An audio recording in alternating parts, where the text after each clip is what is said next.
Yo, what up, guys? The Crypto Homie back at you with another video. Today, we're going to be talking about an altcoin that I mentioned on my live stream today called Polkadot. It's abbreviated DOT. But before we get into it, make sure you subscribe to stay up to date on the latest in the crypto space. Diving right into it, as you can see, Polkadot right there on the screen. About Polkadot, it's a platform for Web3. I want to go over to CoinMarketCap to start off because there's this Polkadot old and Polkadot new. So I want to explain that. It says on approximately August 21st, the DOT token underwent a redomination from its original sale. New DOT are 100 times smaller than DOT old. Therefore, your DOT balance is 100x higher and the price per DOT is 100x lower. The percent of DOT you own relative to total supply is unchanged. So basically, they just added more to the supply and then gave you more. It's kind of like what they're doing, like with the Tesla stock. If I'm not mistaken, they're doing a 5-for-1 split. So now the current price is $4.18, but the supply increased. As you can tell, there was 10 million in the total supply here for the old, and the new, there is 1 billion. So it didn't really go up and up. People, I guess, are pumping it. It's at $4.18, and it's up 41% for the day. I mean, 41%, that's a decent move just for a day. So let's just scroll down. And I guess for this one, we won't be able to see the all-time high because it's very new. You know, it says all-time high is 433. So, I mean, for the day, it's almost at its all-time high, which is like some great news. But let's actually go back here to the old one. The all-time high was 395. So if it's split around 296, so that means there's definitely room for it to go. We could see this thing above $5 or $6. That's basically what it was at before. So, yeah, we'll see this thing move. Now let's dive onto the website. Scrolling down a little bit, the Polkadot mission. We envision a web where our identity and our data is our own, safely secured from any central authority. Polkadot will enable a completely decentralized web where users are in control. Polkadot is built to connect private and consortium chains, public and permissionless networks, oracles, and future technologies that are yet to be created. Polkadot facilitates an internet where independent blockchains can exchange information and transactions in a trustless way via the Polkadot relay chain. So it just sounds like they're just trying to use our identity, data, everything more than just smart contracts and just be able to move them securely, you know, so that not any central authority can take over. It just seems like this is the future. And going on, it says Polkadot makes it easier than ever to create and connect decentralized applications, services, and institutions. By empowering innovators to build better solutions, we seek to see free society from its reliance on a broken web where its large institutions can't violate our trust. So that's referring to Google, like just the whole, do you trust these big companies with all our data? So they're trying to take that away. And as we scroll down through here, you'll see where they've been mentioned and who they're working with. So who's building on Polkadot? So Polkadot is a flagship project where Web3 Foundation, a Swiss foundation, founded to facilitate a fully functional and user-friendly decentralized web. All right, guys. So when they say Swiss foundation, I know a lot of stuff in Switzerland. That's they have that country right next to them. I've drawn a blank on the name, but they have very wealthy people there. That's where a lot of innovation happens in the financial world. So that's a big deal. It's called Liechtenstein, something like that. That's the country I'm talking about. There's a lot of wealthy people. That's where people go to store their wealth. Apparently, there's like really good tax havens and stuff like that for big businesses. Going on, the Web3 Foundation is partnering with best-in-class entities to build Polkadot and foster development of the services and applications that will run on it. Researchers from IRENA Paris and ETH Zurich, developers from Parity Technologies, and capital partners from crypto funds such as Polychain Capital, that's a familiar company, are working together to develop superlative realization of Web3 with Polkadot at its core. So this is interesting. Web3 Foundation is providing grants for development of the ecosystem. So it sounds like anybody can build on this. And there's some major players in the game for this. You got Parity Technologies, ChainSafe, Sormatisu, and then Polkadot.js. It says founded by some of the blockchain industry's foremost builders. So you have this guy named Robert, Dr. Gavin Wood, and Peter Sibabin. So they seem like they have some, like a legit crew here. See the Wall Street Journal, it was in the press. I mean, CoinDesk, Bloomberg, you got some major players there. If you guys want to get in touch with them, you guys could, if you're into coding, help them build.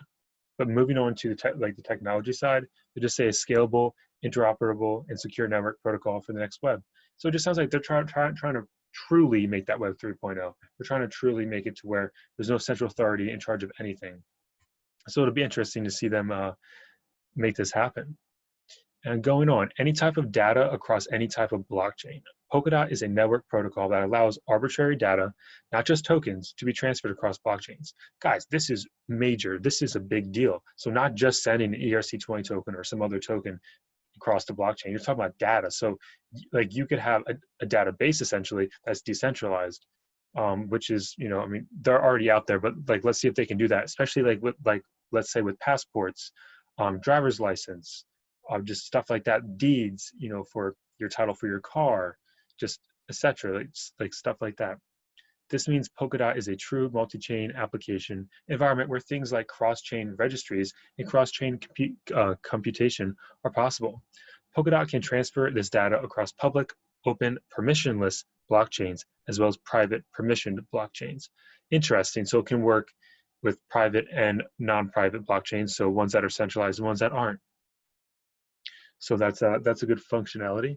This makes it possible to build applications that get permission data from a private blockchain and use it on a public blockchain.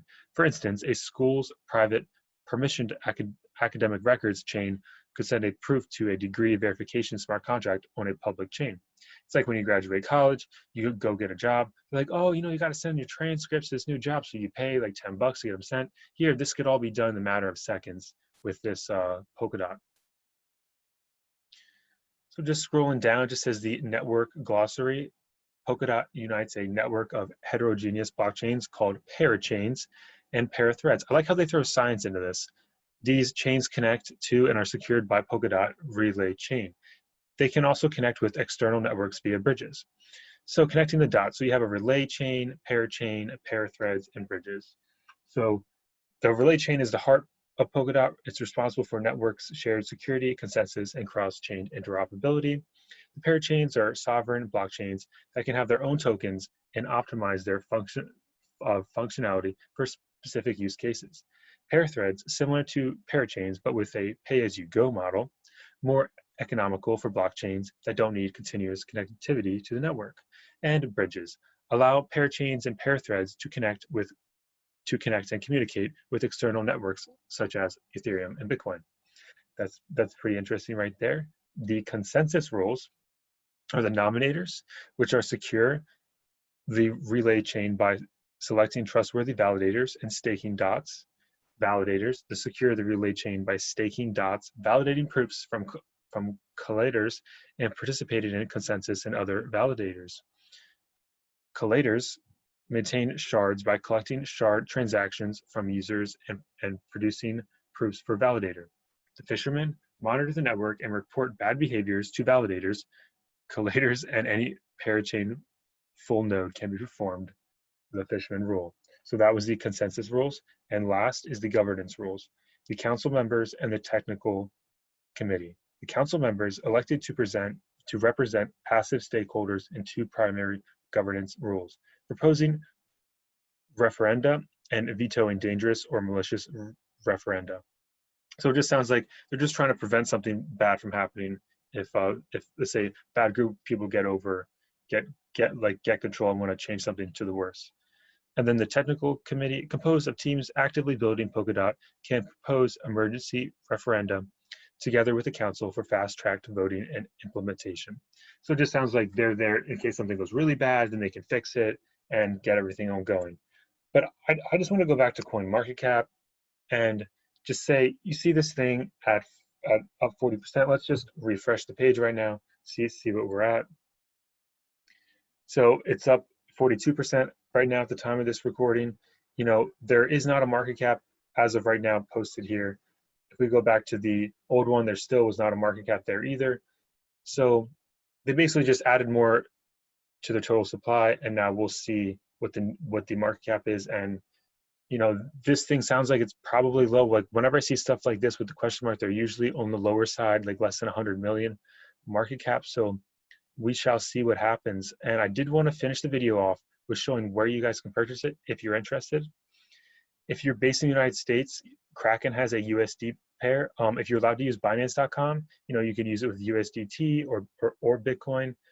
I mean, Gate.io is on here. You got a bunch of stuff on here. So depending where you live, you should be able to buy this most likely. Bittrex, Big One, MXC, some of these I have not heard of, but it looks like most of the volume is on Binance, Kraken, Huobi Global, and Gate.io, as well as OKEX. That's what it looks like just from a quick glance. Alrighty, guys. I'd like to thank you guys for watching the video. And as always, homies, this is not financial advice. This is pure entertainment. Invest at your own risk. I thought this was just a great look to see what's going on. I saw this thing going. It's like, I talked about it on the live stream. It's like, let's dive more into it. So I hope the video was informative. And as always, thank you for watching the video. Smash the like button if you liked it and subscribe for more content. The Crypto Homie is signing out.